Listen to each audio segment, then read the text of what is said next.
What's up guys, welcome to the first tutorial in our Python Language Basics course. This is an intro to Python and will give us a chance to take a few minutes to learn about what Python has to offer us as the programmers. For starters, we're going to be talking about what is Python. Then we'll move to what are some of the applications of Python, or where do we see it out in the real world.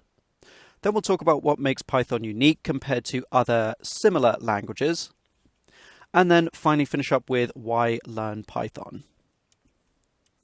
For starters, Python is a high-level, general-purpose, interpreted programming language. Now, I don't expect you to understand all of what that means, but generally speaking, this means that it is kind of easy to read and write as being a high-level language. General purpose means that it is applied to many different domains, and interpreted is just kind of a programming style.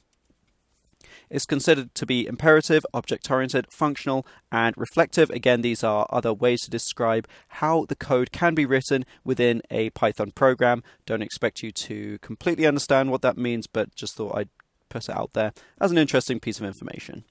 It was first introduced in 1991 by Guido van Rossum. I hope I'm saying his name right. The last stable release was version 3.8.1 at the end of 2019. That's kind of when I'm making these tutorials, end of 2019, beginning of 2020. So likely you may have a more recent version when you're taking this course. Now, what are some of the applications of Python? Well, Python actually is applied almost everywhere, from desktop programs to web development with the Flask framework. And finally, into game development with Pygame. You'll see Python in pretty much all domains except for mobile. So far, there isn't really a good framework for mobile development with Python. You'll often see Python used in data science, particularly in machine learning programs. I think it's by far the most commonly used programming language for those kinds of applications. Now, what makes Python unique compared to other comparable languages?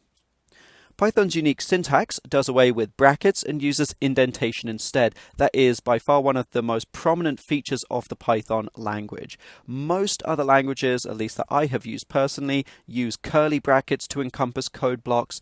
Python doesn't really use those. It just focuses on using indentation to determine which piece of code belong to which code blocks. Python uses dynamically typed variables. That is kind of the next biggest feature that people tend to notice. Dynamically typed variables are variables that can hold many different kinds of data. This is compared to statically typed variables that are only able to hold a single type of data. So this makes Python very, very flexible, but also kind of introduces the need for extra error checking and stuff.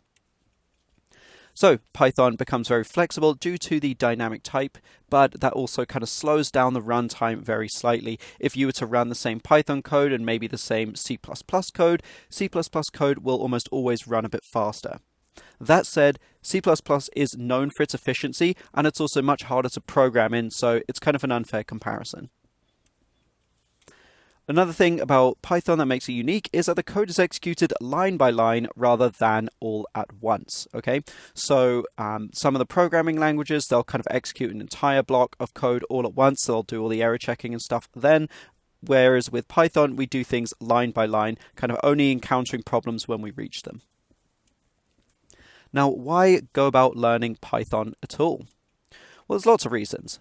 For starters, Python is expressive, which makes it very easy to read and write. This is excellent news for those of you who are completely new to programming, because having to learn this complex syntax on top of these complex programming principles is kind of too many things at once for some people.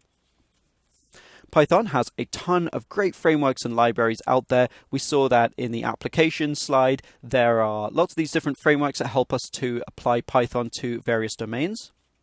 There are tons of support forums. It's by far one of the most popular programming languages out there, which means there are a ton of people who want to answer questions, a ton of people asking questions in the first place, and so on and so forth.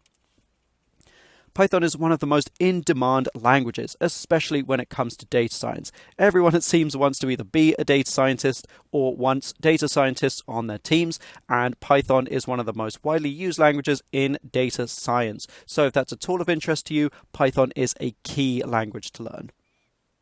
Alright, so hopefully you're excited and convinced that Python is a language that you want. I think it's by far one of my most favorite languages to program in. It's super easy, super flexible, and you can basically get a program up and running with almost no work.